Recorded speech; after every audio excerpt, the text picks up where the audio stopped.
बिस्मिल्लाहिर्रहमानिर्रहीम अल्हम्दुलिल्लाह वस्सलातु वस्सलाम अला रसूलिल्लाह व अला आलिहि वस्सहाबिहि अजमाइन रब्बि इश्रह ली सदरी व यस्सिर ली अमरी वहलुल उक़दतम मिन लिसानी यफ़क़हू क़ौली।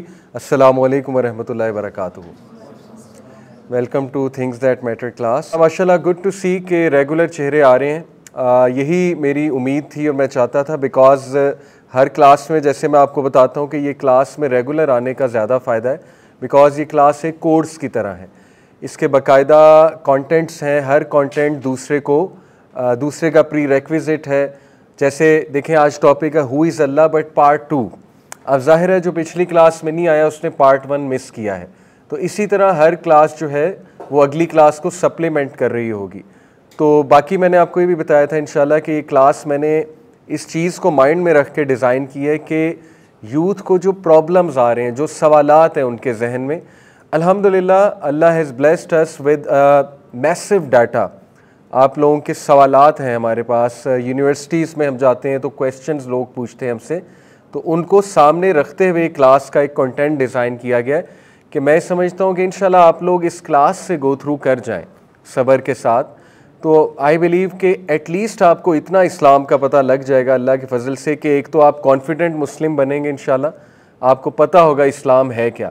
दूसरा, कभी आपको कोई सवाल आ जाता है, कोई टफ सवाल, तो इंशाल्लाह उसको आप आंसर भी कर सकें। राइट, अब से हम इंशाल्लाह थॉट ऑफ द डे भी डिस्कस किया करेंगे, जिससे आपको इंशाल्लाह बड़ा अच्छा नॉलेज मिलेगा।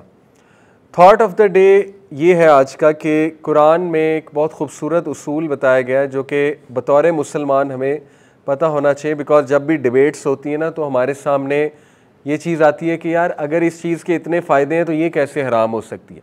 अक्सर लोग, जैसे मिसाल के तौर पे को एजुकेशन की जब बात होती है तो हमें जो काउंटर आर्गूमेंट मिलता है वो ये मिलता है कि नहीं भी इसके तो फ़ायदे बहुत हैं, और लोग गिनवाते हैं फ़ायदे। ठीक है कि अच्छी बात है, रिश्ते हो जाएंगे, ठीक है, रिश्ता ढूंढ लेंगे लड़का लड़की अपना।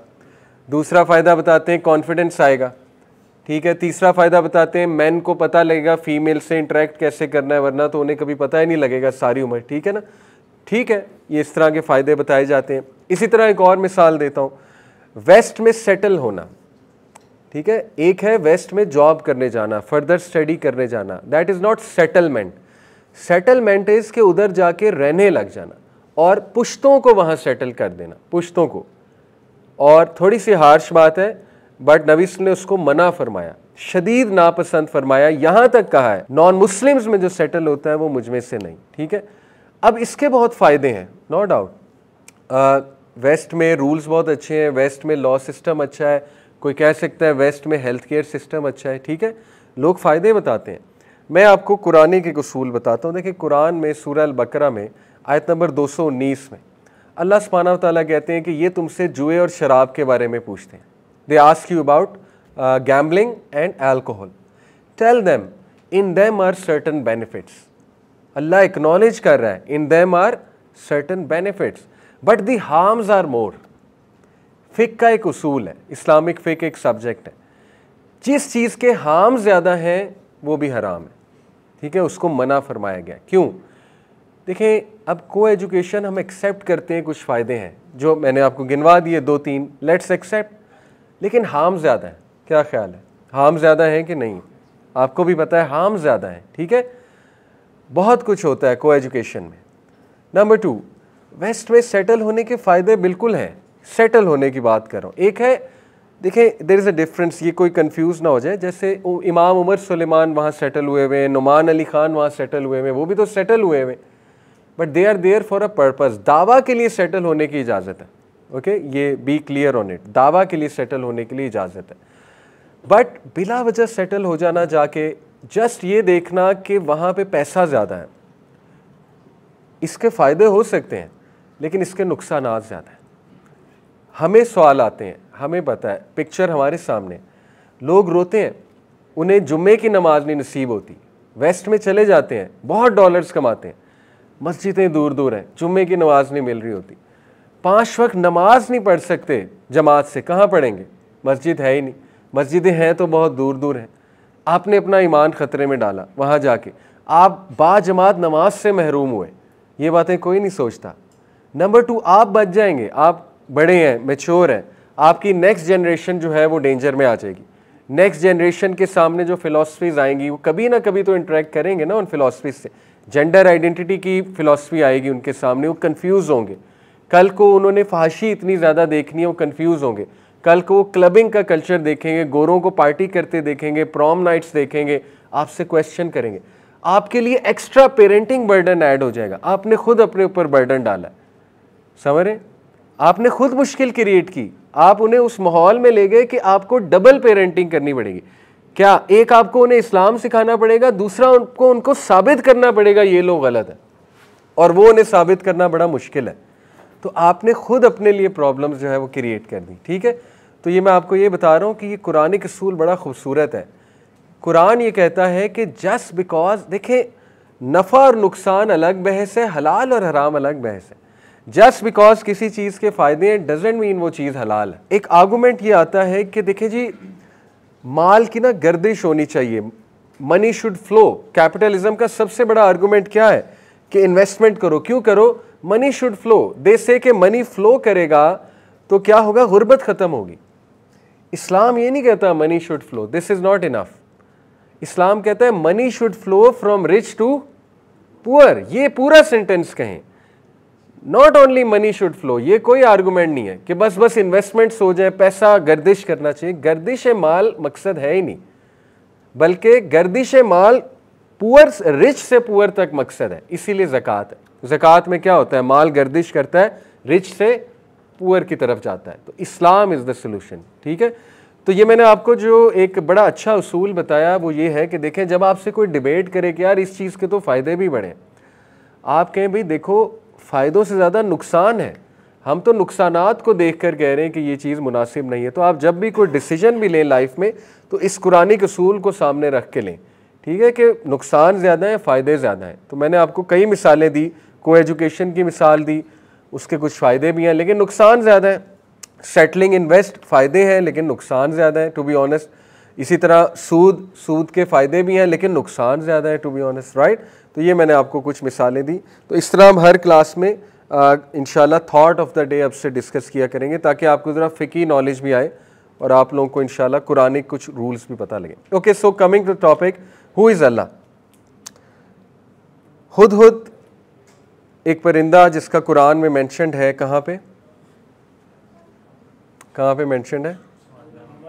सूरह नमल में, हज़रत सुलेमान की स्टोरी में। देखिए, इस पे बहुत खूबसूरत एक पॉइंट मुफस्सिरीन बयान करते हैं, कुरान में कितनी गहराई है।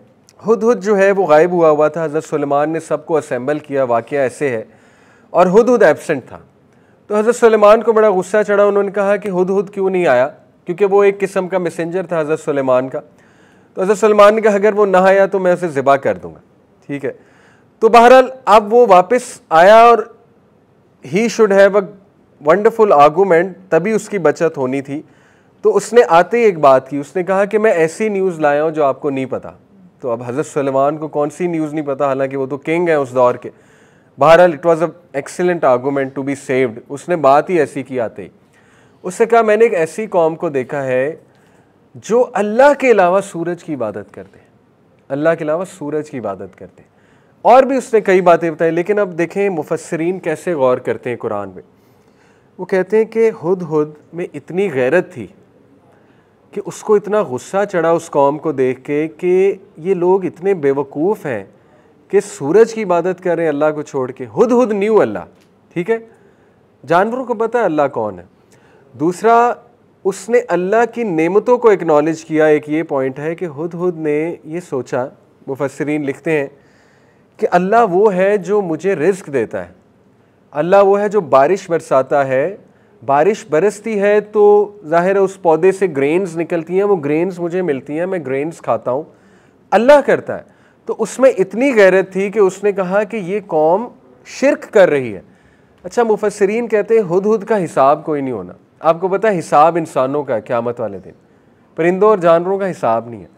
उसका हिसाब ही नहीं है तो वो ये क्या क्यों रहा है, उसका तो ये इशू ही नहीं है कि कोई कौम शिरक कर रही है, ठीक है।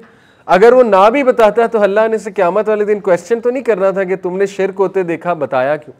इसकी वजह मुफस्सिरीन ये बताते हैं कि हुदहुद में तौहीद इतनी कूट कूट के भरी हुई थी कि उससे बर्दाश्त नहीं हुआ वो फितरत पे था, परिंदा जानवर फितरत पे होता है, उससे जब देखा ये क्या कर रहे हैं, तो मैं आपको ये इसलिए हुदूद की मिसाल दे रहा हूँ कि देखें सुभान अल्लाह, अल्लाह ताला हमें खिलाता है, पिलाता है। कभी आपने सोचा है पानी हम तक कैसे पहुँचता है? इसी पे सोच लें, पानी हम तक कैसे पहुँचता है, कौन बताएगा?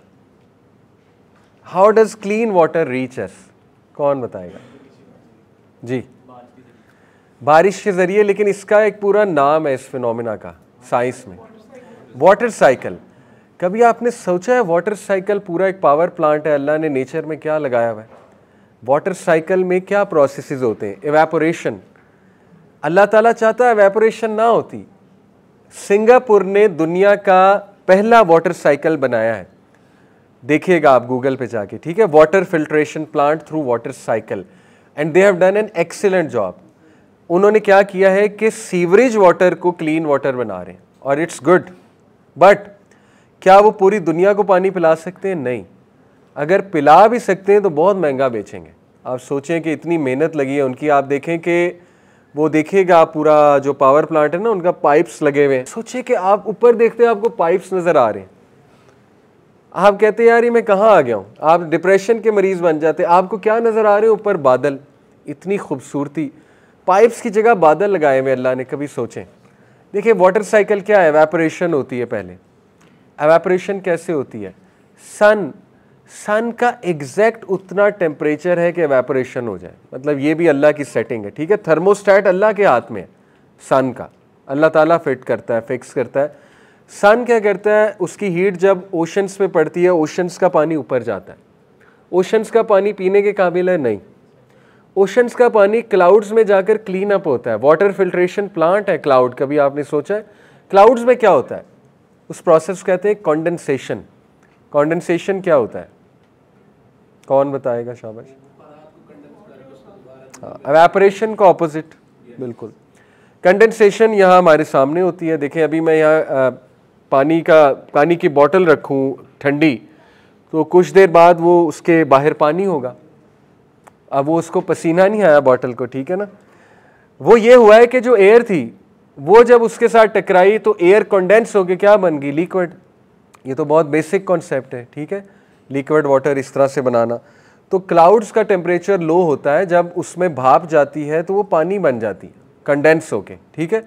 जब वो पानी बनती है तो वो अब क्लाउड्स में सुभान अल्लाह ओशन वाटर के साथ क्या हो रहा है कि इम्प्योरिटीज़ क्लाउड एक्सट्रैक्ट कर रहा है और साफ पानी नीचे भेज रहा है क्लाउड रेन की शक्ल में। दिस इज़ वाटर साइकिल, ठीक है।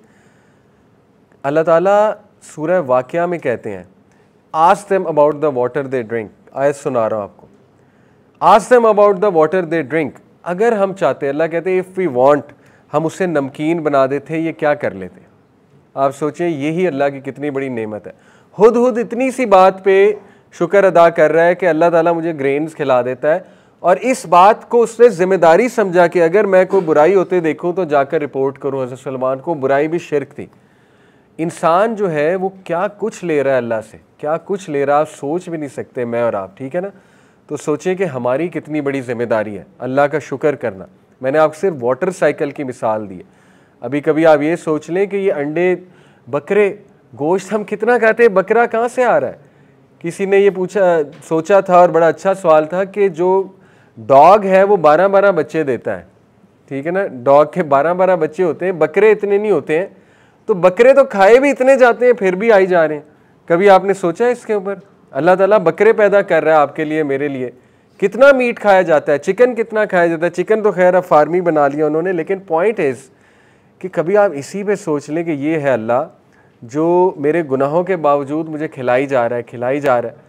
हमें एक बंदा ओबे ना करे, हम 2 दिन बाद उसे नौकरी से निकाल दें, हम उसे कहें कि भाई तुम्हें मुझे खिलाने का क्या फ़ायदा है, ठीक है, काम तो तुम कोई करते नहीं हो। तो दिस इज़ अल्लाह। सो हुद से हमें सीखना चाहिए। एक और भी एग्ज़ाम्पल मैं आपको हुद से देता हूँ। देखें मुफस्सिरीन कहते हैं कभी भी किसी अमल को छोटा ना समझें। हुद ने एक छोटी सी खबर दी, उस खबर से पूरी कौम मुसलमान हो गई। आप सोचें वो खबर कितनी बड़ी बन गई।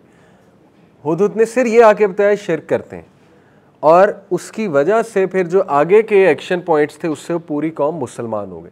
तो यू नेवर नो कि आप कोई पोस्ट शेयर कर दें, आप कोई काम छोटा सा कर दें और पता नहीं उसके रिपल इफ़ेक्ट्स हो जाएं और कौन हिदायत पा जाए और पता नहीं अल्लाह ताला क्या क्या आपसे जो है वो कबूल कर ले। ठीक है, इनफैक्ट मैं आपको एक मज़े की चीज़ दिखाता हूँ। ये प्रेजेंटेशन जो है जी मैंने कई जगह यूज़ की है। अपने सर्च पे लिखा कुरान, तो कुरान की ये वाली जो प्रेजेंटेशन जो मैंने रेड मार्क की है ना, ये मैंने स्क्रिप्ट से डाउनलोड की थी। स्क्रिप्ट आपको पता है कि एक वो प्लेटफॉर्म है जहाँ ये प्रेजेंटेशंस होती हैं और बुक्स होती हैं। 2016 में मैंने डाउनलोड की थी किसी की, और ये प्रेजेंटेशन मैंने इतनी यूज़ की है एडिट करके, कभी कभी डायरेक्ट वही दी है मुख्तलिफ जगहों पे, और पता नहीं कितने प्रोग्राम्स में मैं दे चुका हूँ प्रेजेंटेशन, और फिर मैंने इसको एडिट भी किया। अच्छा, पिछले दिनों मैंने गौर किया कि ये ऑथर का नाम भी लिखा आता है, ये देखें प्रेजेंटेशन पे, ठीक है, प्रॉपर्टीज़ में ऑथर है Saira. I don't know who is Saira. 2016 में मैंने डाउनलोड की, सायरा को पता भी नहीं होगा मोहम्मद अली प्रेजेंटेशन इतनी जगह दे चुका है। ठीक है, वो तो क़यामत वाले दिन उसे पता लगेगा, पता नहीं है कौन सायरा, ये ना समझे मुझे पता है, आई डोंट नो हर। ठीक है, शी डजंट नो मी, लेकिन उसकी प्रेजेंटेशन चल रही है। तो उसने स्क्रिप्ट पे रखी थी जाके, उसको नहीं पता था मैं डाउनलोड करूँगा या कोई और डाउनलोड करेगा। ये मिसाल मैं आपको सिर्फ वो हुद की मिसाल से कैरी फॉरवर्ड करके दे रहा हूँ। नेवर अंडर एस्टिमेट गुडनेस, ठीक है, नेवर अंडर एस्टिमेट के समथिंग यू डिड, उसको 4 चांद नहीं लगेंगे। आपको नहीं पता क्या क्या चीज़ कहाँ पहुँच जाती है, कैसे कैसे यूज़ होती है। ठीक है, तो this is our today's hero हुद। ओके, वुडी वुड कहते हैं इसे बाय द वे इंग्लिश में, वुडी वुड है ना। ओके, सो हमने पिछले क्लास में कुरानिक आर्गूमेंट्स डिस्कस किया, आज हम फिलोसॉफिकल आर्गूमेंट्स और साइंटिफिक आर्गूमेंट्स डिस्कस करेंगे, ताकि कोई हमें ये कहे कि यार कुरान तो मैं मानता ही नहीं, कुरान से आर्गूमेंट मुझे ना दो गॉड के। तो चले हम कहते हैं ठीक है, हम आपसे और तरह से बात करते हैं। वो 4 हैं, मेनली ये 4 हैं, वैसे कुछ लोग और भी, लेकिन आ जाके यही 4 हैं। पहला आर्गूमेंट है डिज़ाइन आर्गूमेंट, दूसरा है कॉस्मोलॉजिकल आर्गूमेंट, तीसरा है मॉरल आर्गूमेंट, चौथा है एक्सपीरियंशियल पर्सनल एक्सपीरियंस आर्गूमेंट। देखें, डिज़ाइन और कॉस्मोलॉजिकल आर्गूमेंट एरिस्टोटल और प्लेटो के थे। ठीक है, अब हमारे साथ कितना बड़ा धोखा हुआ है कि एथियस्ट ने हमें ये प्रूव किया और शो किया है कि वो लॉजिकल हैं और रिलीजियस लोग सारे इलॉजिकल हैं। बिलीवर्स इन गॉड सारे इलॉजिकल हैं और एथियस्ट जो है वो लॉजिकल है, हालांकि it is the other way around. Fathers of logic कौन थे? ग्रीक्स। लॉजिक किसने बनाई है? ग्रीक्स ने। ग्रीक्स के बड़े बड़े फिलोसफर्स बिलीवर्स ऑफ गॉड थे, बल्कि ये डिज़ाइन और cosmological argument philosophers, logical philosophers का आर्गूमेंट है। तो देखें, आपको जब वो ये कहें कि तुम लोग इलॉजिकल हो, तो आप उनसे पूछें लॉजिक है क्या, लॉजिक किसने बनाई है? जो लॉजिक बनाने वाले हैं वो कह रहे हैं गॉड हैं, और आप जो पता नहीं हज़ारों साल बाद आ रहे हैं, आप क्लेम कर रहे हैं कि नहीं जी हमें ज़्यादा लॉजिक पता है।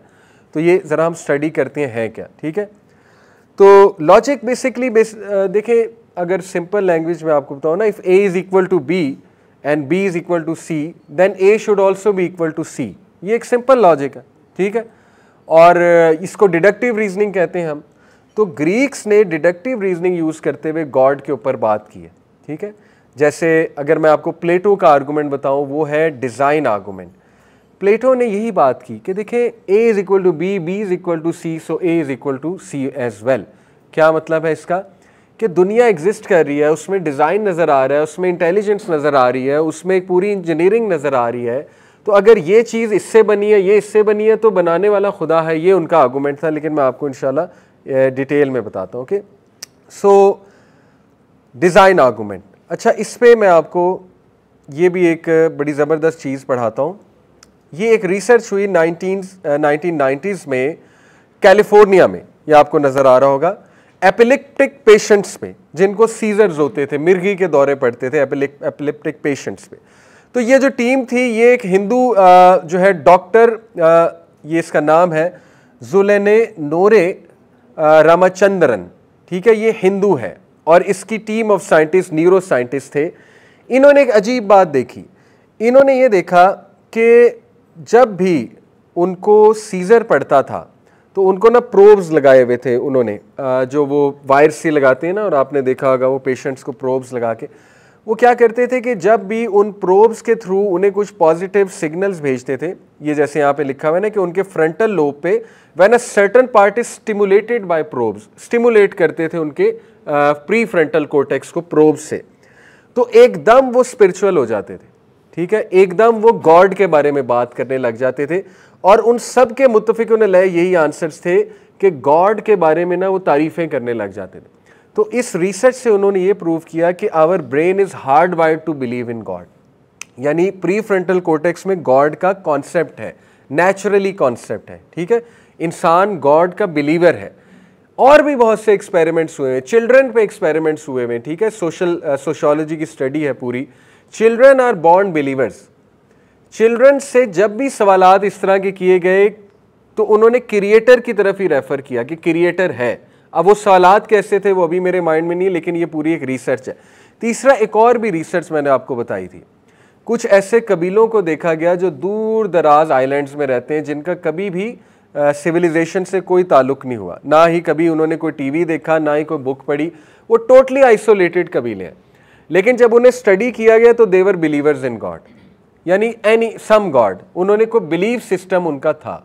इससे साबित होता है कि अगर एथीज़म नेचुरल होता तो नेचुरल सेटिंग्स में वो क्या होते, एथियस्ट, लेकिन नेचुरल सेटिंग्स में उनका एक बिलीव सिस्टम था। ये बहुत बड़ा आर्गूमेंट है। इनफैक्ट ये आर्गूमेंट मोहम्मद हिजाब ने, मोहम्मद हिजाब का पता, वो एक एथियस्ट है, गोरा ब्रिटिश, उसको ये दिया था आर्गूमेंट, ठीक है। ये तगड़ा आर्गूमेंट है। एथियस्ट जो है ना, इसका जवाब नहीं है उनके पास। एक्चुअली बेन शपीरो एक जू है, शायद उसका भी आपने सुना हो, उसको भी कभी कभी मैं सुनता हूँ, ऑल्दो मुसलमानों के बड़ा खिलाफ है, लेकिन वो चले हम इसलिए सुन लेते हैं कि उसके आर्गूमेंट्स देखें। बेन शपीरो का भी यही आर्गूमेंट है गॉड की एग्जिस्टेंस के ऊपर, कि belief in God is natural and atheism is actually unnatural. और अल्लाह भी यही कहते हैं कि तुम फितरत से नहीं हट सकते, ठीक है, ये आर्गूमेंट है। तो डिज़ाइन आर्गूमेंट को थोड़ा और आगे बढ़ाएं। देखिए, आप ये सवालात पूछें उनसे जो कहते हैं जी कि गॉड नहीं है, तो बेसिक सवाल ये है कि ये जो इंटेलिजेंट डिज़ाइन नज़र आ रहा है कायनात में, ये कहाँ से आया है। मैं आपको एक बुनियादी सी मिसाल देता हूँ। ये आईफोन, इसको अभी मैं एक एक पार्ट अलहदा करना शुरू कर दूँ, ठीक है, ये उतार दूँ इसका कवर, उसके बाद इसको खोल के इसका कैमरा अलग कर दूँ, सिम अलग कर दूँ, उसके बाद इसकी जो चिप्स हैं अंदर वो अलग कर दूँ, कैपेसिटर अलग कर दूँ, ट्रांजिस्टर अलग कर दूँ, मदरबोर्ड अलग कर दूँ, सब कुछ अलग कर दिया मैंने। उसके बाद इस आईफोन को एक डब्बे में जो है ना बंद कर दूँ, टिशू के डब्बे में। टिशू के डब्बे को हिलाता रहूँ 1000 साल तक हिलाता रहूँ, आईफोन बन जाएगा। जब तक इंटेलिजेंट बंदा उसके पीछे नहीं है, जिसको पता है कौन सा पेज कहाँ लगाना है, कौन सा ट्रांजिस्टर कहाँ फिट होगा, कौन सा कनेक्शन कैसे जाएगा, आईफोन नहीं बन सकता। तो एवोल्यूशनिस्ट क्या कहते हैं कि नेचर इटसेल्फ, पहली बात, नेचर इटसेल्फ कैसे इंटेलिजेंट है, ये आप कैसे साहब, वो कहते हैं नहीं, नेचर इटसेल्फ इंटेलिजेंट है, नेचर ने फिट की है सारी चीज़। नेचर है कौन, आप नेचर कह किसे रहे हो, गॉड कह लो। जैसे आपको लास्ट क्लास में कहा था, जो चीज़ समझ नहीं आती उसको इमर्जेंट प्रॉपर्टी कह देते, ठीक है ना, मिसिंग लिंक को इमर्जेंट प्रॉपर्टी कहा हुआ है। बात असल में ये है कि भाई ये जो जेम्स वेब टेलीस्कोप जो तस्वीरें भेज रहा है, अब तो आपको पता है एथियस्ट का मजाक उड़ता है, मैं आपको बहुत ज़िम्मेदारी से बता रहा हूँ। बहुत से फिजिसिस्ट एग्नोस्टिक हो गए क्योंकि वो उनको शर्म से चेहरा छुपाना पड़ रहा है, क्योंकि एथिज्म जो है ना वो इतनी रिडिकुलस पोजीशन हो चुकी है कि अब वही बंदा एथियस्ट है जो बस इमोशनल होकर एथियस्ट है, ठीक है, या जो फैशन में एथियस्ट है। अदरवाइज कोई जवाब नहीं है। ये जो गैलेक्सीज की पिक्चर्स आ रही हैं, ये जो नेबुला की पिक्चर आ रही है, ये जो डिज़ाइन नज़र आ रहा है आपको, जो सिंक्रोनाइजेशन नज़र आ रही है, अर्थ के बारे में बात करें, अर्थ की एक स्पीड है, उस स्पीड से वो स्पेस में आगे जा रही है। अर्थ का एक डिस्टेंस है सन से, वो डिस्टेंस बहुत प्रिसाइज है, वो डिस्टेंस थोड़ा सा अप डाउन हुआ तो हम सब मारे जाएंगे। अर्थ की एक रिवॉल्वमेंट की स्पीड है एक्सिस के अराउंड। कभी सोचा आपने उस स्पीड पे ना रिवॉल्व होगी अर्थ तो ख़त्म हो जाएगा सब कुछ, लावा बाहर आ जाएगा, मैग्मा बाहर आ जाएगा, समंदर ख़त्म हो जाएंगे, हम सब मारे जाएंगे। ग्रेविटी की एक वैल्यू है अर्थ के ऊपर, किसने सेट की है? एक तरफ आप कहते हैं जी कंप्यूटर किसी ने बनाया है, वो सारी सेटिंग प्रोग्रामिंग किसी ने की हुई है, ठीक है ना, लाइट खुद तो नहीं जलती, रिमोट कंट्रोल होता है, रिमोट कंट्रोल भी किसी ने बनाया। दुनिया में कोई ऐसी चीज़ बता दें जो खुद ऑपरेट करती है। तो जब छोटी छोटी चीज़ें खुद ऑपरेट करती नहीं कर सकती तो कायनात कैसे ऑपरेट करी? ये बेसिकली प्लेटो का आर्गूमेंट था, ठीक है, इन शॉर्ट। लेकिन थोड़ा सा इस पे और जाए आप, यूनिवर्सल कॉन्स्टेंट्स का पता आपको? ये आर्गूमेंट ना हम उसी को देते हैं जो ना साइंस को थोड़ा जानता है। देखें 30 यूनिवर्सल कॉन्स्टेंट्स हैं यूनिवर्स में, ठीक है। आप लोगों ने पढ़ा होगा एवोगैड्रो कांस्टेंट का, पता है केमिस्ट्री में काफ़ी पढ़ा है, 6.02 × 10⁻23, ठीक है, एवोगैड्रोस कांस्टेंट। ग्रेविटेशनल कांस्टेंट पढ़ा है 6.67 × 10⁻11, ठीक है। F = gm/m/r², न्यूटन का जो लॉ ऑफ ग्रेविटेशन है, ओके। इसी तरह प्लैंक कांस्टेंट पढ़ा आपने, प्लैंक कांस्टेंट भी कोई चीज़ है, ठीक है। तो ये यूनिवर्सल कांस्टेंट्स हैं जिनकी एक प्रिसाइज वैल्यू है। इस वैल्यू की बेसिस पे मैटर वर्क करता है, ठीक है। प्रोटॉन का एक मैस है, वो मैस इधर से उधर, मैं आपको एक मिसाल देता हूँ। हाइड्रोजन का जो एटम है उसमें कितने प्रोटॉन्स हैं, हीलियम में कितने प्रोटॉन हैं? 2 प्रोटॉन्स एंड 2 न्यूट्रॉन्स। 2 प्रोटॉन 2 4 है ना उसका, हीलियम का जो एटॉमिक नंबर है, आई थिंक सो। एनीवे, तो अगर एक प्रोटॉन कम हो जाए उसमें से, और प्रोटॉन कुछ भी नहीं है, या प्रोटॉन चले कम ना हो, प्रोटॉन का जो मास है या उसका जो सरकमफ्रेंस है, क्योंकि प्रोटॉन आपको पता है कि राउंड है according to current atomic model, अगर वो इधर से उधर हो जाए थोड़ा सा भी फ्रैक्शन, तो हीलियम मैटर एग्जिस्ट नहीं करेगा। हीलियम एटम एग्जिस्ट करने का मतलब है कि स्टार्स नहीं एग्जिस्ट करेंगे, क्योंकि स्टार्स में हीलियम होता है। स्टार्स नहीं एग्जिस्ट करेंगे तो लाइफ नहीं एग्जिस्ट करेगी। आप सोचें इतनी प्रिसाइज वैल्यूज़ यूनिवर्सल कॉन्स्टेंट्स की किसने रखी हुई है? कार्ल सेगन बहुत बड़ा फिजिसिस्ट है, फौत हो गया और बिलीवर ही था ऑलमोस्ट। उसका एक कोट आपको सुनाता हूँ। वो कहता है कि जब आप, इसको कहते हैं फाइन ट्यून आर्गूमेंट, सुना है कभी फाइन ट्यून आर्गूमेंट? ये इसका टेक्निकल नाम है। जब भी एथियस्ट से डिबेट होती है ना, उसको फाइन ट्यून आर्गूमेंट दिया जाता है। वो कहता है कार्ल सेगन कि when you look at the universe and when you realise the fine tuning in the universe, तो यू हैव टू से कि पीछे कोई इंटेलिजेंट पावर है। मतलब you can not deny, impossible, ठीक है। तो मैंने आपको चंद एक चीज़ें बताई हैं। अभी तो ब्रेन की हम बात करें, सुभान अल्लाह। ब्रेन पे मुझे बहुत शौक़ है पढ़ने का। न्यूरो साइंस पूरी एक फील्ड है, उसमें मैं एक डिप्लोमा भी कर रहा हूँ। काफ़ी मुश्किल है बट मैं कोशिश कर रहा हूँ। हमारा जो ब्रेन है, सुभान अल्लाह, एंड्रयू हबरमैन को कभी सुना आपने? एंड्रयू हबरमैन पॉडकास्ट कभी देखिएगा, हार्वर्ड का प्रोफेसर है, बड़े अच्छे पॉडकास्ट करता है ब्रेन के ऊपर, न्यूरो साइंस, बहुत बड़ा माशाल्लाह अच्छा कॉम्पिटेंट बंदा है, वो भी बिलीवर है। उसका एक कोट आपको सुनाता हूँ। वो कहता है कि when you look at the brain and you realise कि इसके फंक्शंस क्या है, यू रियलाइज़ ये क्या चीज़ है, you have to take a step back and say wow. अब बेसिकली वाओ का मतलब है सुभान अल्लाह, ठीक है। यानी वो लिटरली ये कह रहा है कि एक स्टेप बैक लेके तुम्हें कहना पड़ता है सुभान अल्लाह, अमेजिंग अमेजिंग। तो ब्रेन देखें, इसको अगर हम खोलें थोड़ा सा, अभी तक साइंटिस्ट को नहीं पता ब्रेन एक्चुअली क्या क्या पार्ट है ब्रेन में, ठीक है, क्या क्या न्यूरॉन्स कितने टाइप के, अभी तक ये नहीं पता लगा। अभी तक 100 मिलियन न्यूरॉन्स कहते हैं ना हमारे ब्रेन के अंदर हैं, और डिफरेंट टाइप के हैं। अभी तक ये नहीं पता लगा किस न्यूरॉन का क्या फंक्शन है, कंप्लीटली नहीं पता लगा, ठीक है। अभी मजीद रिसर्च हो रही है। 100 मिलियन कहते हैं न्यूरॉन्स हैं, और ये न्यूरॉन्स डिफरेंट से साइज़ और शेप में आते हैं। ये न्यूरॉन्स के फंक्शंस डिफरेंट हैं। ये न्यूरॉन्स जो हैं वो बाकायदा हमारे थॉट्स को बिल्ड करते हैं। इसको पूरी फील्ड को न्यूरोप्लास्टिसिटी कहते हैं, कभी आप इस पे सोचिएगा। बहरहाल ब्रेन 2.5 मिलियन गीगाबाइट्स स्टोर करता है, 2.5 मिलियन गीगाबाइट्स, ठीक है। It's a huge storage. Actually 300 years of Netflix shows आपके ब्रेन में आ सकते हैं। आपका ब्रेन इतनी बड़ी चीज़ है, ठीक है। मेमोरी की अगर बात करें, 300 years of Netflix shows can be stored in your brain, ठीक है, जो कि माइक्रो सेकेंड्स में ऑपरेट करते हैं। एक मिसाल देता हूँ, मेरे सामने चाय पड़ी हुई है, चाय को मेरी उंगली लग गई है, मेरे ब्रेन के पास माइक्रो सेकेंड्स हैं मेरे मसल्स को मैसेज भेजने के लिए कि उंगली पीछे करो। रिफ्लैक्स एक्शन पूरा पता है ना, ऑटोनोमिक नर्वस सिस्टम और जो सोमैटिक नर्वस सिस्टम है पूरा, हाउ डज इट ऑपरेट। मुझे ठंड लग रही है, मेरा ब्रेन बताता है तुम्हें ठंड लग रही है। कुछ लोगों को स्किन पे नहीं सेंसेशन होती, उनका ब्रेन का एक पार्ट डैमेज हुआ होता है जो होम्योस्टेसिस के लिए रिस्पॉन्सिबल है, ठीक है। तो उन्हें स्किन सेंसेशन ही नहीं होती, उनकी स्किन डेड होती है। आप सोचें अल्लाह की कितनी बड़ी नेमत है, हमें स्किन सेंसेशन होती है। हमें टेस्ट फील होता है, कौन बताता है? ब्रेन बताता है। कितने फंक्शंस माइक्रो सेकेंड में ब्रेन परफॉर्म कर रहा है, कितने 100 ट्रिलियन कनेक्शंस, फंक्शंस नहीं connections, 100 trillion connections, using how much electricity? You will be amazed, shocked.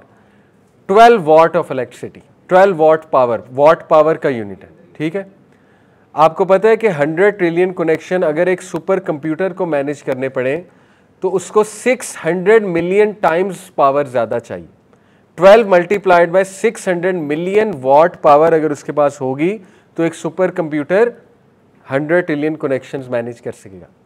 आपका ब्रेन, मेरा ब्रेन इतना एफिशिएंट है, इतना एफिशिएंट है, 12 वॉट पे 100 ट्रिलियन कनेक्शंस मैनेज कर रहा है। Who made it? मतलब इतनी बेवकूफ़ी, इतनी आउटरेजियस बात कि खुद बन गया, नेचर ने बना दिया, इवॉल्व हो गया। इतनी आउटरेजियस बात। मैंने आपको क्या बताया था? मैंने आपको एक बात बताई थी कि पॉपुलर मीडिया में हमेशा एथियस्ट साइंटिस्ट बैठा होगा। क्यों? ये सवाल आपसे कोई कर सकता है। नहीं जी, अगर गॉड है तो सारे साइंटिस्ट क्यों एथियस्ट हैं? किसने कहा सारे साइंटिस्ट एथियस्ट हैं? भाई जो पॉपुलर मीडिया पे आते हैं वो एथियस्ट है। 90% साइंटिस्ट बिलीवर है। कितनी बड़ी गेम हमारे साथ हुई है। उस साइंटिस्ट को सामने क्यों लाते हैं पॉपुलर मीडिया में? क्या ख्याल है क्यों लाते हैं? क्योंकि कैपिटलिज्म को एथिज्म जो है वो सपोर्ट करता है, कंज्यूमरिज्म को एथिज्म बैक करता है। अगर गॉड के बिलीवर्स हो ना तगड़े तो वो चीज़ें नहीं खरीदेंगे इतनी, कंज्यूमरिज्म ठप हो जाएगा, ठीक है ना। उन्हें तो डम लोग चाहिए, उन्हें तो वो लोग चाहिए जो योलो वाले, यू ओनली लिव वंस, जिनके लिए दुनिया ही दुनिया है। Since it sports their agenda, atheism sports their agenda, तो वो हमेशा पॉपुलर साइंस में और पॉपुलर मूवीज में एथिज्म को सपोर्ट करते हैं, ठीक है। ये बेसिकली है बात, असल बात। Otherwise 90% scientists are believers. मैं आपको मिसालें दे रहा हूँ, ठीक है। इसी तरह 100,000 केमिकल रिएक्शंस एवरी सेकेंड सुभान अल्लाह हमारा ब्रेन मैनेज कर रहा है। अभी तो और इतनी बातें हैं ब्रेन के बारे में। आज का टॉपिक ब्रेन पे ही ना हो जाए तो हम आगे चलते हैं, डीएनए की तरफ आते हैं। कभी आपने सोचा है डीएनए क्या चीज़ बना दी अल्लाह रब्बुल आलमीन ने? डीएनए को अगर अनरेवल किया जाए, आपकी और मेरी बॉडी में जो डीएनए है, तो 34 बिलियन माइल्स तक ये डीएनए जाएगा, जिसका क्या मतलब है कि मैं और आप प्लूटो तक जा सकते हैं 6 times, going and back 6 times Pluto तक। इतना डीएनए हमारे अंदर अल्लाह ताला ने वो करके रखा हुआ है, कॉइल्स में रखा हुआ है। और DNA basic ingredient of life है, ठीक है। हमारी जीन्स में डीएनए होता है। डीएनए में पूरी कोडिंग है, पूरी कोडिंग है मेरी और आपकी। इनका आई कलर क्या होगा, इनकी हाइट कितनी होगी, इनके हेयर कलर क्या होगा, एग्जैक्ट एक एक चीज़ डीएनए में मौजूद है, ठीक है। डीएनए को स्टडी करके atheist, very notorious atheist Antony flu, YouTube पे भी इसको देख सकते हैं आप। इसकी बुक थी देयर इज नो गॉड। उसने उस बुक को कैंसिल करके बुक लिखी there is a God. Antony Flew की बुक है, ठीक है। और एथियस्ट इस बुक से बहुत घबराते हैं। जब आप उन्हें कोट करेंगे ना तो this book is very a nightmare for them. There is a God, how the world's most notorious atheist changed his mind. Book की टैगलाइन ये है, Antony Flew, DNA made him change his mind. आप इस book को कभी पढ़ें या देखें, बुक पढ़ने का टाइम ना हो ना, आपके पास ऑडियो समरी सुन लिया करें। ये एक अच्छा स्मार्ट तरीका है। यूट्यूब पे ऑडियो समरीज भी पड़ी होती हैं और कई ऐप्स हैं जहाँ आपको ऑडियो समरीज बुक्स की मिल जाएंगी। मैंने आपको लास्ट क्लास में भी बताया था कुछ बुक्स के बारे में। द ग्रेट एस्केप एक बुक बताई थी, ठीक है। इसी तरह मैंने एक और बुक आपको बताई थी, कौन सी थी जी, डेथ्स ऑफ डिस्पेयर, और एक और तीसरी भी बताई थी, ठीक है। तो ये आप इसकी ऑडियो बुक सुना करें। तो बहरहाल DNA is amazing thing. Universal constants मैं बता चुका हूँ। तो ये सारी चीज़ें डिज़ाइन आर्गूमेंट में आती हैं। अभी तो डिज़ाइन आर्गूमेंट को आप और एक्सप्लोर करें। आप मछलियों को देखें, एक ऐसी मछली है जिसको दुनिया का बेस्ट आर्किटेक्ट कहा जाता है। उसकी वीडियो मेरे पास है लेकिन अभी मैं डालना भूल गया। उसकी वीडियो नेट जियो पे दिखाई गई थी। एक डॉक्यूमेंट्री है प्लैनेट अर्थ, उसमें भी उस मछली की वीडियो है। वो मछली ऐसा आर्किटेक्चर बनाती है समंदर में सैंड को यूज़ करके, मतलब आप हैरान हो जाएंगे। उससे बाकायदा इंजीनियरिंग लगाई हुई है। बीज का छत्ता हेक्सागोनल शेप है, सर्कुलर क्यों नहीं है? सर्कल क्यों नहीं है, हेक्सागन क्यों है? क्योंकि hexagon is the perfect shape कि ज़्यादा से ज़्यादा डब्बे बनाए जा सके। अगर आप मैथ्स लगाएं ना, सर्कल बनाएंगे तो थोड़ी थोड़ी जगह रह जाएगी सर्कल के बीच में। हेक्सागन में कोई जगह नहीं रहती है और हर चीज़ फिट होती है। बी को हेक्सागन बनाना किसने सिखाया? उसको तो इंटेलिजेंस है ही नहीं। परिंदे हवा में उड़ते हैं। अवलम यरो इला तैरी फ़ौक़हुम साफ़ातिन व यक़बिज़्न मा युमसिकुन्ना इल्ला रहमान। सूरह मुल्क में अल्लाह कहते हैं क्या ये परिंदों को नहीं देखते? कौन है जो उन्हें थामे हुए है? अल्लाह। ग्रेविटी किसने बनाई? अल्लाह ताला ने बनाई। परिंदे आपको पता है दे एक्चुअली नो, उनके अंदर पता नहीं कौन सा GPS लगा हुआ है कि उनको आप कहीं भी छोड़ दें वो अपनी लोकेशन पे वापस पहुंच जाएंगे। हालांकि ऊपर लोकेशन ढूंढना कितना मुश्किल है। एरोप्लेन्स के अंदर पूरा कंट्रोल सिस्टम होता है, GPS होता है, फिर उन्हें एयर ट्रैफिक पता लगती है, फिर उन्हें पता लगता है जाना कहाँ। कई परिंदे ऐसे हैं कि वो अलास्का से चलते हैं अफ्रीका तक आते हैं। मैं एक डॉक्यूमेंट्री का क्लिप देख रहा था, आपने शायद वो बाबा जी का नाम सुना जो बड़े मशहूर हैं प्लैनेट अर्थ वाले, किसी को नाम याद है? मुझे नाम एकदम जहन से निकल गया। उनकी एक रीसेंट डॉक्यूमेंट्री भी आई है, बहुत अच्छी, काफ़ी एजेड है, 90+। उनकी आवाज़ बहुत यूज़ हुई है ये डॉक्यूमेंट्रीज़ में। डेविड एटनबोरो शायद उनका नाम है, आई थिंक सो, ठीक है। तो वो डॉक्यूमेंट्री उनकी मैंने रिसेंट देखी, बहुत अच्छी डॉक्यूमेंट्री उन्होंने बनाई है। उन्होंने अपनी लाइफ का एक्सपीरियंस शेयर किया और ह्यूमैनिटी से गुजारिश की है। उन्होंने कहा मैं मरने वाला हूँ, मैं गुजारिश कर रहा हूँ कि बचा लो ह्यूमैनिटी को।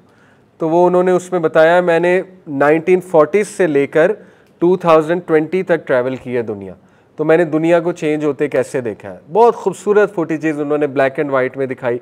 उन्होंने साबित किया है कि आहिस्ता आहिस्ता आहिस्ता आहिस्ता जो है ना वो जानवर ख़त्म हो रहे हैं, स्पीशीज़ ख़त्म हो रही हैं, हैबिटेट ख़त्म हो रहा है, ग्रीनरी ख़त्म हो रही है। बड़ी अच्छी डॉक्यूमेंट्री है, नेटफ्लिक्स पे आई गेस है। तो उन्होंने एक क्लिप दिखाया, सुभान अल्लाह, और अल्लाह उन्हें हिदायत दे बाबा जी को, पता नहीं वो बिलीवर हैं कि नहीं है, लगता नहीं, लेकिन ये कि वो इतने साइंस देखते हैं, हैरानगी की बात है। उन्होंने ख़ुद एक चीज़ बताई कि एक बर्ड का पूरा कबीला, ये जो सी गुल्स होते हैं, ठीक है, सी गुल्स, ये एग्जैक्ट उस टाइम पर पहुँचे अलास्का, एग्जैक्ट उस टाइम पर जब वो एक ख़ास मछली ने उस सी से निकलना था, जब उसका टाइम था निकलने का। कहाँ से पहुँचे? अफ्रीका से वहाँ तक पहुँचे, एग्जैक्ट उस टाइम और एग्जैक्ट उस दिन जब वो उस मछली ने निकलना था।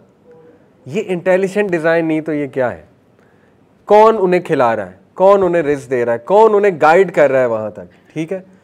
तो अगर देखने पर आए इंसान तो इतने साइंस हैं, इतने साइंस हैं, इंसान अपने आप को ही देख ले तो मेरा ख्याल है कि वो बिलीवर बनने के लिए उसके लिए ये बात काफ़ी है। बहरहाल ये डिज़ाइन आर्गूमेंट है इन शॉर्ट, ठीक है। एरिस्टोटल का क्या आर्गूमेंट है? कॉस्मोलॉजिकल आर्गूमेंट, वो भी बड़ा सिंपल है। वो क्या है? वो ये है कि हर चीज़ की एक बिगिनिंग होती है, लिहाजा कायनात की भी एक बिगिनिंग है। विदाउट बिगिनिंग नहीं है कायनात, और बिगिनिंग करवाने वाला कोई बिगिनर होता है, ठीक है। वो बिगिनर जो है वो गॉड है। ये एरिस्टोटल का आर्गूमेंट था, राइट। एरिस्टोटल के आर्गूमेंट को एक्सपैंड किया थॉमस एक्वाइनस ने। थॉमस एक्वाइनस जो है ये एक इटालियन प्रीस्ट था और फिलोसफर भी था, बिलीवर था। थॉमस एक्वाइनस के 5 आर्गूमेंट्स हैं कॉस्मोलॉजिकल आर्गूमेंट को इस्तेमाल करते हुए। पहला आर्गूमेंट है आर्गूमेंट फ्रॉम मोशन, दूसरा आर्गूमेंट है आर्गूमेंट फ्रॉम कॉजेशन, तीसरा आर्गूमेंट है आर्गूमेंट फ्रॉम कंटिंजेंसी, चौथा आर्गूमेंट है आर्गूमेंट फ्रॉम डिग्रीज, पांचवा आर्गूमेंट है टीलियोलॉजिकल आर्गूमेंट। बारी बारी ये क्या है? आर्गूमेंट फ्रॉम मोशन ये है F = ma and Newton's first law. Newton first law क्या है? फिजिक्स भी चेक हो जाएगी आपकी। What is Newton's first law? Law of inertia, but what is it? Yes, good, exactly.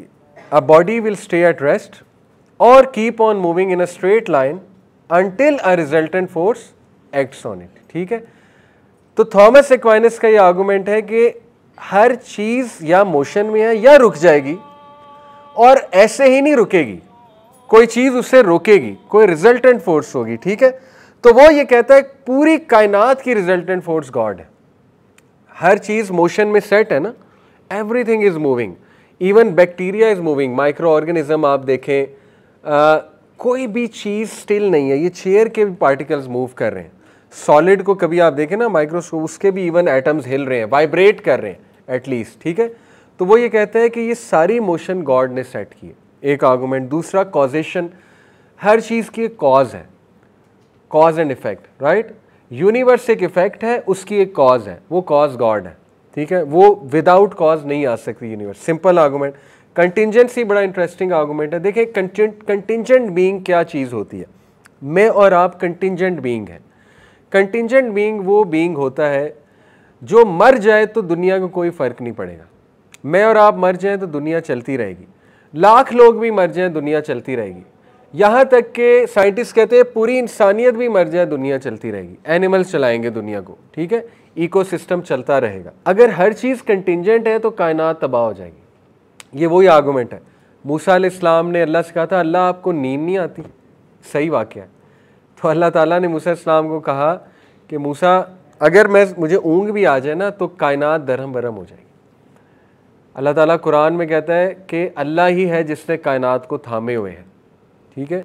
अल्लाह ने बाकायदा कायनात को होल्ड किया हुआ है। तो थॉमस एक्वाइनस से कहता है कि कोई ऐसा बीइंग होना चाहिए जो नॉन कंटिंजेंट है। नॉन कंटिंजेंट बीइंग को अरबी में कहते हैं अस-समद। थॉमस एक्वाइनस के आर्गूमेंट्स एक्चुअली सूरह इखलास है, ठीक है। अल्लाहुस समद, लम यलिद वलम युलद, ठीक है, वलम यकुल लहु कुफुवन अहद, उस जैसा कोई नहीं। वलम यकुल लहु कुफुवन अहद ये है argument from degrees Thomas Aquinas का।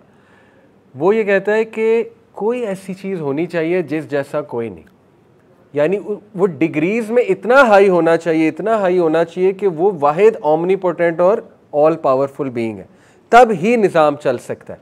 यानी वो बीइंग है जिसको इजाज़त की कोई ज़रूरत नहीं।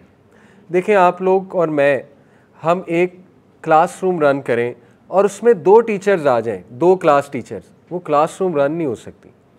एक छोटा सा हॉल, उसके 2 इवेंट मैनेजर हों, लड़ाई हो जाती है। तो ये थॉमस एक्वाइनस का आर्गूमेंट था कि ऐसा बीइंग जो डिग्रीज में इतना हाई है कि सब उसके आगे झुक जाएं, यानी उसके एट्रीब्यूट्स इतने पावरफुल हैं। और देखिए अल्लाह के 99 एट्रीब्यूट्स वो कितने डिग्रीज में हाई हैं अगर आप कभी सोचें, ठीक है। तो ये आर्गूमेंट वो है वलम यकुल लहु कुफुवन अहद। और आखिरी टीलियोलॉजिकल आर्गूमेंट एक्चुअली कॉस्मोलॉजिकल आर्गूमेंट है कि बिगिनिंग कहाँ से हुई, ठीक है। तो ये 5 आर्गूमेंट्स इसके जो है ना, और इसमें ये इनफाइनाइट रिग्रेस की भी बात करता है, ठीक है।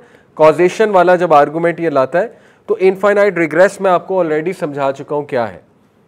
इनफाइनाइट रिग्रेस क्या है? In a chain of reasoning the evidence for each point along the chain relies on the existence of something that came before it, which in turn relies on something even further back and so on with no starting point. जैसे मैंने आपको फौजी की मिसाल दी कि वो तो इजाज़त ही लेता रहेगा, तो फिर इजाज़त ही लेते रहना है, इजाज़त ही लेते रहना है, तो गोली चलेगी कैसे? आप मुझे बताएं, अगर अल्लाह के ऊपर भी एक अल्लाह है तो कायनात का निज़ाम चलाता कौन है? इजाज़त कौन दे रहा है? फरिश्ता जाके पूछता है अल्लाह से कि अल्लाह इसकी रूह कब्ज़ कर लूँ, अल्लाह इजाज़त देता है, फिर ही होती है ना। अब कोई कहे नहीं अल्लाह से भी कोई बड़ा है नाउज़ बिल्लाह, तो फरिश्ते को उसके पास भी जाना पड़ेगा। उसके पास जाएगा तो वो कहेगा नहीं मेरे से भी कोई बड़ा है नाउज़ बिल्लाह, फिर वो उसके पास जाएगा, फिर वो उसके पास जाएगा, फिर वो उसके पास जाएगा। तो ये रिडिकुलस बात है। तो इसको कहते हैं इनफाइनाइट रिग्रेस में पढ़ गए हो आप। तो इसलिए गॉड को किसने बनाया, ये तो इनफाइनाइट रिग्रेस का सवाल है, ठीक है। तो ये नेसेसरी बीइंग और कंटिंजेंट बीइंग, ठीक है, ये 2 चीजें हैं। Allah is the only necessary being, Thomas Aquinas का आर्गुमेंट था, God is the only necessary being, everything else is contingent. सूरह रहमान में अल्लाह क्या कहता है कि सब मर जाएंगे और क्या रहेगा, सिर्फ अल्लाह का चेहरा बाकी रहेगा, ठीक है। ये तबारक अस्मु रब्बी का ज़ुल जलाल वल इकराम, इसलिए बाबरकत है तुम्हारा रब बहुत ज़्यादा। ये अल्लाह ने सूरह रहमान कंक्लूड इस तरह से की है, ठीक है, कि सबको मौत आ जाएगी, लेकिन अल्लाह है नेसेसरी बीइंग, अल्लाह को मौत नहीं आ सकती। अल्लाह अव्वल है, अल्लाह आखिर है, राइट। तो ये है थॉमस एक्वाइनस के आर्गूमेंट। तीसरा आर्गूमेंट बस और चौथा पे डिस्कस करते हैं। तीसरा आर्गूमेंट है मॉरल आर्गूमेंट। मॉरल आर्गूमेंट भी बड़ा सिंपल और अच्छा आर्गूमेंट है। वो ये है कि मॉरलिटी कहाँ से आएगी अगर आप गॉड को साइड पे कर दें। देखिए आपको किसी ना किसी की अकल को मानना पड़ेगा, ठीक है। 2 तरह की मॉरलिटीज़ होती हैं, ऑब्जेक्टिव मॉरलिटी, सब्जेक्टिव मॉरलिटी। किसी को पता है डिफरेंस? कोई ऐड करना चाहेगा? ऑब्जेक्टिव मॉरलिटी क्या होती है, सब्जेक्टिव मॉरलिटी क्या होती है? मॉरल रिलेटिविज्म का नाम आपने कभी सुना है? ये भी फिलोसफर्स कुछ जो करंट लिबरलिज्म है गोरों के पास, जो पूरा आइडियोलॉजी, वो मॉरल रिलेटिविज्म की कायल है। मॉरलिटी इज रिलेटिव का क्या मतलब है? अगर आपको कोई कहे जी मॉरलिटी रिलेटिव है, इसका क्या मतलब है? चेंजिंग ओवर टाइम, एक ये मतलब है। दूसरा मतलब है मॉरलिटी की कोई भी ऑब्जेक्टिव डेफिनेशन नहीं है, पक्की डेफिनेशन नहीं है, ठीक है। एक बंदे के लिए मॉरलिटी ये है कि वो पूरे कपड़े पहने, एक बंदे के लिए मॉरलिटी है कि वो आधा नंगा रहे, एक बंदे के लिए मॉरलिटी है पूरा नंगा रहे। ये जो नेचरिस्ट होते हैं, इनकी मॉरलिटी तो और है ना, वो तो कहते हैं कि नंगा रहने का फ़ायदा है, ठीक है। इसी तरह एक बंदा कहता है कि मैं जो है वो लड़की से ही शादी करूँगा, एक कहता है कि नहीं मैं लड़के से शादी करूँगा, ठीक है। जैसे होमोसेक्सुअल्स हैं तो उनकी मोरालिटी और है, वो कहते हैं आपको मसला नहीं है, आपको मसला होगा, मुझे तो नहीं है, ठीक है। तो मॉरल रिलेटिविज्म का ये मतलब है कि मोरालिटी हर एक की अपनी है, और वेस्ट में यही चल रहा है। वेस्ट में ये है कि जो जैसा है उसको वैसा रहने दो। भाई अगर किसी को लेस्बियन बनने में कोई मोरालिटी में मसला नहीं नज़र आता, सो बेट, आपको मसला नज़र आता है आप ना बने, ठीक है। अगर किसी को लिव इन रिलेशनशिप में मसला नहीं नज़र आ रहा तो सो बेट, आप ना करें लिव इन रिलेशनशिप, लेकिन दूसरों को तो करने देना, दूसरों का तो इसमें दूसरों को तो प्लेजर मिल रहा है इससे। लिव इन रिलेशनशिप है बगैर शादी के, बगैर निकाह के रहना, ठीक है। तो वो कहते हैं कि हमें तो कोई मसला नहीं इसमें। अगर वो कहता है जी कि मैं शादी क्यों करूं, मैं जिना करूंगा, I can easily hire someone, ठीक है ना, मैं तो क्लब्स में जाकर अपनी ख्वाहिश पूरी कर लूंगा, उसके लिए ये मोरालिटी है।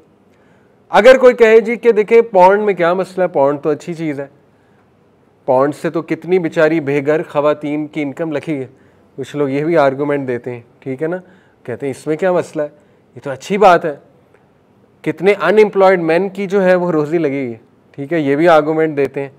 पॉर्न तो अच्छी चीज़ है, फ़ायदा हो रहा है लोगों का, लोग एजुकेशन ले रहे हैं पॉर्न से, उनको पता लग रहा है, ठीक है, उनकी मोरालिटी और है। फिर बहस ख़त्म कहाँ होगी, फिर तो मजाक है मोरालिटी।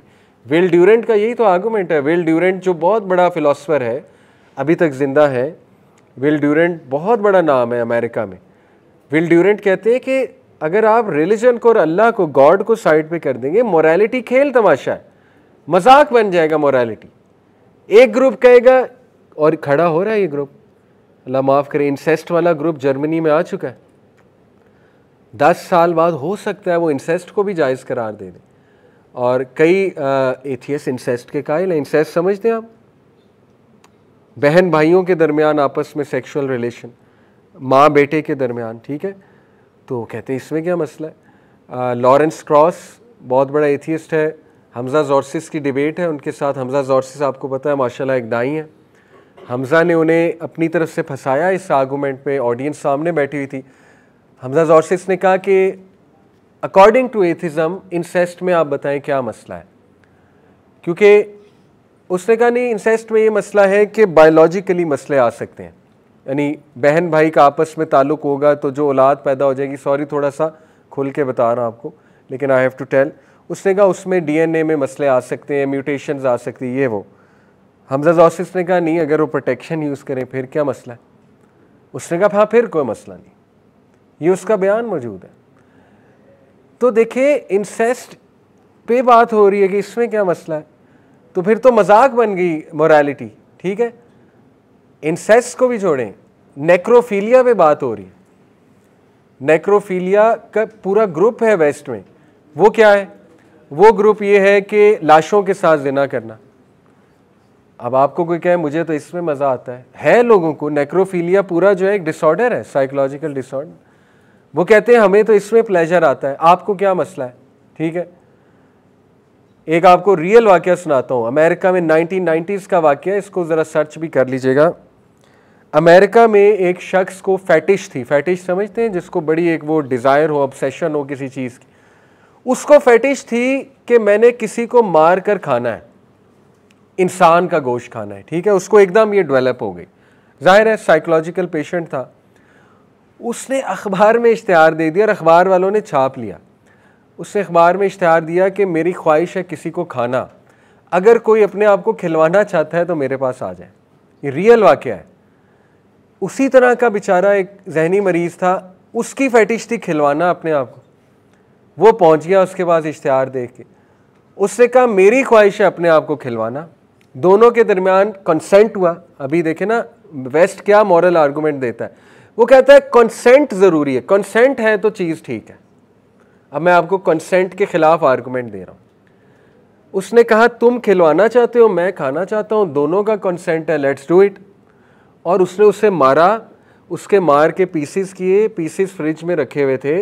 वो तो नेबर्स ने बताया कि पता नहीं ये क्रीपी सा बंदा है, हमें शक है इसकी एक्टिविटीज़ पे। तो पुलिस ने जब छापा मारा तो पता लगा वो इंसान का गोश्त है। और जब थोड़ी और तहकीक की तो पता लगा कि भाई ये तो कह रहा है कि मैंने मारा उस बंदे को, हमारा एग्रीमेंट्स, हमारा कंसेंट है, दिखा देता हूँ मैं आपको। अब पुलिस आगे से ये कहेगी कि नहीं नहीं नहीं कंसेंट हुआ हुआ है, इट्स परफेक्टली फाइन। वो कहेंगे नहीं गलत है, लेकिन वो आर्ग्यू करेगा कैसे गलत है, कहाँ लिखा हुआ है, इंसान को खाना गलत है, कहाँ लिखा हुआ है, दिखाएं मुझे।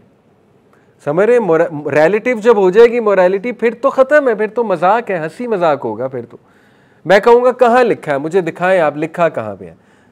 अच्छा, इस पर वो एक आर्गूमेंट लाएंगे, वो कहेंगे नहीं नहीं नहीं, ओवरऑल ह्यूमन कॉन्शियसनेस कह रही है ये गलत है। वो फिर ह्यूमन कॉन्शियसनेस का ले आते हैं आर्गूमेंट, जिसको वो कहते हैं, इसका पूरा एक साइकोलॉजी में नाम है कलेक्टिव कॉन्शियस।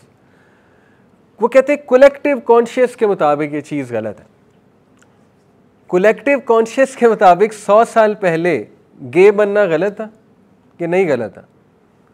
100 साल बाद कहाँ गई कलेक्टिव कॉन्शियस? कलेक्टिव कॉन्शियस भी आप चेंज कर लेते हो ब्रेन वॉश करके, तो कलेक्टिव कॉन्शियस रिलायबल आर्गूमेंट नहीं है। मैं आपको मिसाल दे रहा हूँ, 100 साल पहले कलेक्टिव कॉन्शियस ह्यूमैनिटी की क्या कहती थी कि लेस्बियन और गे अच्छे लोग नहीं हैं, यानी अच्छे लोग इन द सेंस कि अच्छी हरकतें नहीं हैं, अच्छी हरकतें नहीं हैं, ठीक है, ये कहना चाह रहा हूँ। अब वो कहते हैं अच्छी हरकत है। अब कलेक्टिव कॉन्शियस कहाँ गई? तो collective conscious is also not reliable, ठीक है। तो मॉरल आर्गूमेंट इन शॉर्ट ये है कि गॉड के बगैर मोरालिटी कहाँ से लाओगे? ऑब्जेक्टिव मोरालिटी डिफाइन ही गॉड करता है, और human being are followers, they need someone to tell them an objective standard. 10 commandments मूसा अलैहिस्सलाम जब लाए थे ना, वो बहुत बड़ी चीज़ थी।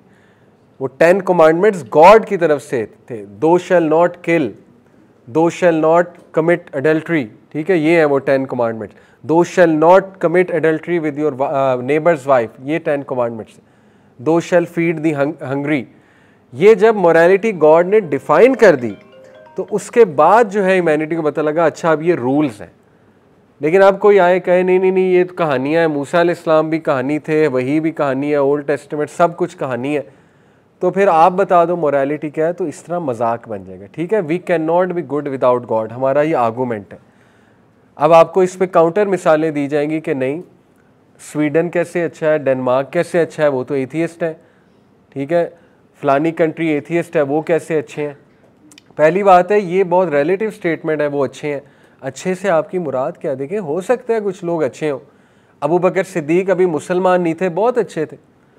जस्ट बिकॉज कुछ लोग बगैर इस्लाम के अच्छे हैं, इसका ये मतलब तो नहीं कि गॉड नहीं एग्जिस्ट करता, इसका ये मतलब तो नहीं कि रिलीजन की ज़रूरत नहीं है। रिलीजन क्या करता है? अच्छों को मज़ीद अच्छा बनाता है और बुरों पे सैंक्शंस लगाता है। रिलीजन की इसलिए ज़रूरत है।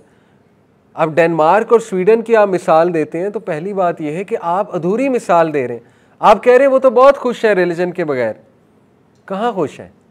सबसे ज़्यादा डिवोर्स रेट उन कंट्रीज, सबसे ज़्यादा सुसाइड डेनमार्क में है, कैसे खुश है? आपने चंद एक चीज़ें देखी कायदिया खुश है। वो चंद एक चीज़ें क्या है? आपने सिंपली जो है ना वो यूनाइटेड नेशन का हैप्पीनेस इंडेक्स निकाला और उसमें देखा जी सबसे हैप्पीनेस में इंडेक्स में कंट्रीज़ कौन सी टॉप पे हैं, वो आपने निकाली, आपने कहा तो खुश है। नहीं खुश। आपकी सोच है वहाँ पे इलेजिटिमेट चिल्ड्रन कितने हैं, उन चिल्ड्रन का क्या फ्यूचर है, उन्हें अपने बाप का नहीं पता, माँ का नहीं पता, कैसे खुश हैं? तो इसलिए ये भी एक फ्लॉड आर्गूमेंट है। तो हमारा आर्गूमेंट इन शॉर्ट, बस आखिरी बात, इस पर मैं कुछ मिसालें भी आपको दे देता हूँ। देखें, आप सबको मैं जहाज़ में बिठा दूँ और बिज़नेस क्लास में बिठा दूँ और आप सबको बेहतरीन ट्रीटमेंट दूँ एज ए पायलट, और उसके बाद मैं अचानक ऐलान करूँ कि welcome aboard, this plane is going nowhere, इसकी कोई डेस्टिनेशन नहीं है, बस हम उड़ रहे हैं और जैसे ही फ्यूल ख़त्म होगा ये प्लेन क्रैश हो जाएगा और आप सब मर जाएंगे। लेकिन जब तक आप इसमें हैं तो आप मौजें करें। अब जाहिर है कि जब मैं आपको एक पर्पसलेस चीज़ बताऊंगा कि ना इसकी कोई डेस्टिनेशन है और जब तक फ्यूल है ये उड़ रहा है, उसके बाद ख़त्म है, तो आपका सारा मज़ा किरकिरा हो जाएगा। This has what atheism done to human beings. Atheism ने कहा कि ज़िंदगी एक जहाज़ है, वो जहाज़ का जब तक फ्यूल है आप जिंदा हैं, जब फ्यूल ख़त्म है आप सब मारे जाएंगे। ना इसकी कोई डेस्टिनेशन है, ना कोई रिवॉर्ड है, ना कोई पनिशमेंट है, जज़ा और सज़ा है ही नहीं, ना जन्नत दोज़ख है, ना गॉड है। तो आप मुझे बताएं कि वो बेचारा जो ब्लाइंड है उसके पास क्या मोटिवेशन है इस दुनिया में ज़िंदा रहने की? जो टर्मिनल डिजीज़ का शिकार है, टर्मिनल इलनेस जिसे हुई है, उसका क्या स्कोप है इस दुनिया में? उसको तो मर जाना चाहिए और उसको तो अपने आप को शूट कर लेना चाहिए। तो वो उम्मीद छीन ली, उस जहाज़ में बिठा दिया जिस जहाज़ की डेस्टिनेशन ही कोई नहीं है। तो गॉड कहता है नहीं, डेस्टिनेशन है, मेरे पास आना है तुमने। इन्ना लिल्लाही व इन्ना इलैहि राजिऊन। अल्लाह ने डेस्टिनेशन बता दी आपको, मेरे पास आना है तुम लोगों ने, मैं तुम्हें जज़ा दूंगा। जिन लोगों ने मेहनत की है उनको रिवॉर्ड करूंगा, जिनके साथ इनजस्टिस हुआ है उनको मैं देखूंगा कि इन्होंने इनजस्टिस किया है। Life has a purpose, life has a meaning. जिनको कोई चीज़ नहीं मिल सकी उनको जन्नत में दूंगा, फिक्र नहीं करनी, ठीक है। तो देखें ये है हमारा जहाज़। तो बहरहाल मॉरल आर्गूमेंट से हम साबित ही करते हैं कि without God there is no ultimate purpose, there is no ultimate hope, there is no ultimate value. आपकी मेरी वैल्यू ख़त्म है, हम बग्स हैं, हमें नेचर कभी भी कुचल देगी, ना हमारी कोई इटर्नल और मीनिंगफुल हैप्पीनेस की डेफिनेशन हमें होगी। ये मैं नेक्स्ट क्लास में साबित करूँगा। और आखिरी पॉइंट बस वो है personal experience, experiential personal experience. वो क्या है? देखें ये भी एक आर्गूमेंट है, इसको डिनाई नहीं करना चाहिए। मेरा आपका बिलियन ऑफ लोगों का खुदा के साथ एक एक्सपीरियंस है। हमने दुआएं की हुई हैं, हमने फील किया हुआ है खुदा को, गॉड को, हमने उसके साइंस देखे हुए हैं। क्या सब पागल है? क्या सब बेवकूफ़ है? ये है ये आर्गूमेंट, ठीक है। हम सब का एक पर्सनल एक्सपीरियंस है अल्लाह के साथ। Not everyone can be wrong. Personal experience की भी कुछ ना कुछ ज़ाहिर फोकियत होती है, कुछ ना कुछ उसकी अहमियत होती है। तो अब एथियस्ट क्या करते हैं, वो पर्सनल एक्सपीरियंसेस को भी कूड़े के डब्बे में डाल देते हैं, वो मोरालिटी आर्गूमेंट को भी कूड़े के डब्बे में डाल देते हैं, वो डिज़ाइन आर्गूमेंट को भी और कॉस्मोलॉजिकल आर्गूमेंट सब को कूड़े के डब्बे में डाल देते हैं। इसलिए फिर वो बहुत ही रिडिकुलस पोजीशन हो चुकी है एथिज्म। तो ये 4 साइंटिफिक और फिलोसॉफिकल आर्गूमेंट्स हैं इंशाल्लाह। आज हमने ये सीखे, पिछली क्लास में हमने कुरानिक आर्गूमेंट सीखे थे, तो यही हैं आज आके इंशाल्लाह। इनको आपने अब किस तरह से बयान करना है ये आप पे डिपेंड करता है। वैसे ज़्यादातर एथियस्ट जो हैं देखिए उनका इमोशनल प्रॉब्लम होता है, उनको प्यार मोहब्बत दी जाए, प्यार से ज़रा समझाया जाए तो ज़्यादातर इसी तरह मान जाते हैं। बाकी इंटेलेक्चुअल प्रॉब्लम तो एथियज़म टू बी ऑनेस्ट कोई है नहीं, लेकिन स्टिल मैंने आपको कुछ आर्गूमेंट से इसीलिए सिखाए हैं कि इंशाल्लाह ताला आप लोग कल को चलें, कोई डिबेट होती तो बता सकें और आपको कॉन्फिडेंस आए कि अल्हम्दुलिल्लाह खुदा है, गॉड है।